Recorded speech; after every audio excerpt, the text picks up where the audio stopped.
سمجھ گئے۔ اب آخری چیز کہ شیخ بنایا کس کو جائے۔ آپ سمجھ گئے کہ شیخ کیسے بنتا ہے۔ شیخ کے لیے کوئی رسم پورا کرنا واجب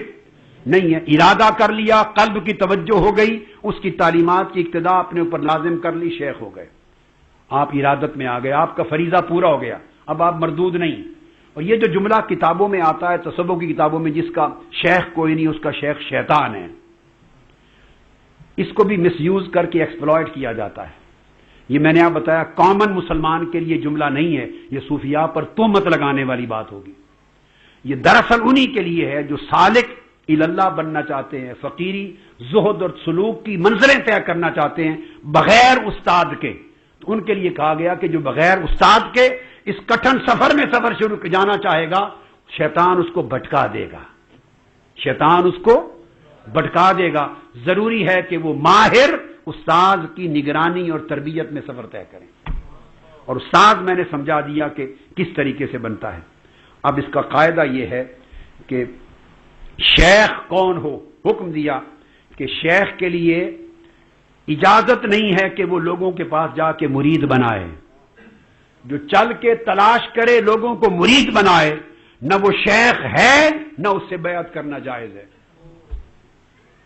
بلکہ وہ تو یہ کہتے ہیں کہ بہت سے لوگ مرید بننے کے لیے آئیں تو شیخ چنیں کہ کون اس اہل ہے کہ اسے سلوک اللہ کے لیے چن کے شاگرد بناؤں، اور جس میں وہ صلاحیت نہ دیکھے اس کے واپس موڑ دے۔ وہ تو مرید بنانے کے لیے 10 میں سے کسی ایک کو چنتے، 9 کو چھوڑ دیتے، 20 میں سے 1-2 کو چنتے، باقیوں کو چھوڑ دیتے۔ ویسے کہتے کہ ہماری مجلس سے اکتساب فیض کر لو، مگر اس کو اپنے ساتھ جوڑتے نہیں تھے۔ تو حضور غوث پاک نے فرمایا کہ شیخ کو مرید انتخاب کرنے کے لیے حکم دیا کہ ایسا جائز نہیں ہے کہ جو ملے اس کو مرید کر لے، یہ جائز نہیں، جو ملے اسے مرید بنا لے، بلکہ وہ اللہ کے امر کا، تقدیر کا منتظر رہے۔ جب اللہ کی طرف سے اس کے قلب کو رہنمائی ملے اور وہ خود کسی کو ارادت کے لیے، طلب کے لیے شیخ کے پاس بھیجے، مرید چل کر آئے، درخواست کرے شیخ کے پاس کہ میں آپ کی صحبت اختیار کرنا چاہتا ہوں، میں نے ارادہ کیا کہ آپ کو شیخ بناؤں، اور میں آپ کی زیر رہنمائی سلوک اللہ کی منزلیں طے کرنا چاہتا ہوں، چل کر آئے، درخواست کرے، تو فرماتے ہیں کہ پھر تب اس کے حالات کو دیکھ کر، استعداد کو دیکھ کر، صلاحیت کو دیکھ کر، طلب صادق کو دیکھ کر پھر اس کو مرید بنائے اور اس کی تربیت کرے،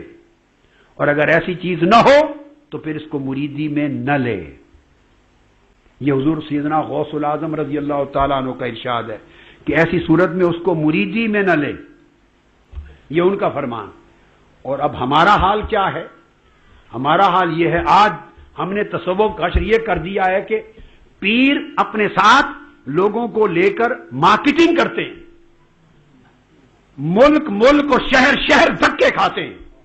اور اپنے ساتھ مارکیٹنگ مینیجر لے کے جاتے ہیں جو ان کی کرامات گھڑ گھڑ کے سناتے ہیں، اور گھیر کے لوگوں کو لاتے ہیں کہ اس سے بڑا پیر کوئی نہیں، مردود رہ جاؤ گے، آج خوش قسمتی آئے ہیں، بیعت کر لو، اور پکار کے بیعت کرتے ہیں۔ اولیاء اللہ نے لکھا ایسا کرنے والا شخص شیطان ہے،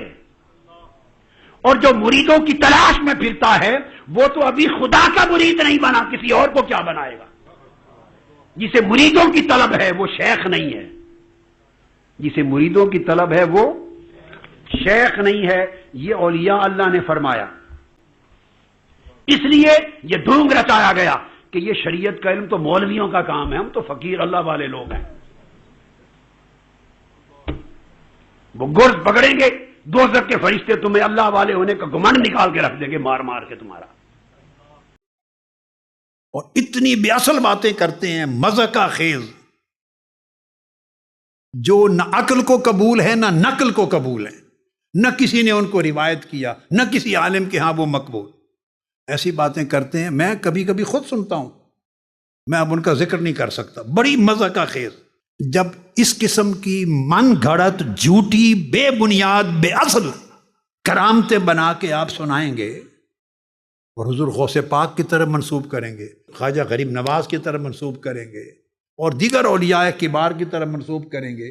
تو انہیں سن سن کر لوگوں کا اصل کرامت سے بھی اعتقاد اٹھ جائے گا، وہ سمجھے گا یہ سب جھوٹ ہے۔ یہ ہو رہا ہے اس وقت، اور تنقید کرنے والے، اعتراض کرنے والے کو یہ بنیاد بنتی، وہ مذاق اڑاتا ہے ان باتوں کا، اور اتنا مذاق تسلسل سے اڑایا جاتا ہے، انسان قبول کرتا ہے کہ یہ بے عقلی کی چیزیں ہیں، اس حد تک کیا جاتا ہے کہ رفتہ رفتہ انسان کا اعتقاد اصل حقیقت سے بھی اٹھ کے ختم ہو جاتا ہے۔ تو یہ بات سب سے پہلے تو یہ سمجھانا چاہتا ہوں ان لوگوں کی اصلاح کے لیے، غلط چیز غلط ہے، مگر غلط کو رد کرنے کا مطلب یہ نہیں کہ صحیح بھی رد ہو جائے۔ نقلی چیز غلط ہے، اس کو رد کرنے کا مطلب یہ نہیں کہ اصل بھی رد کر دی جائے۔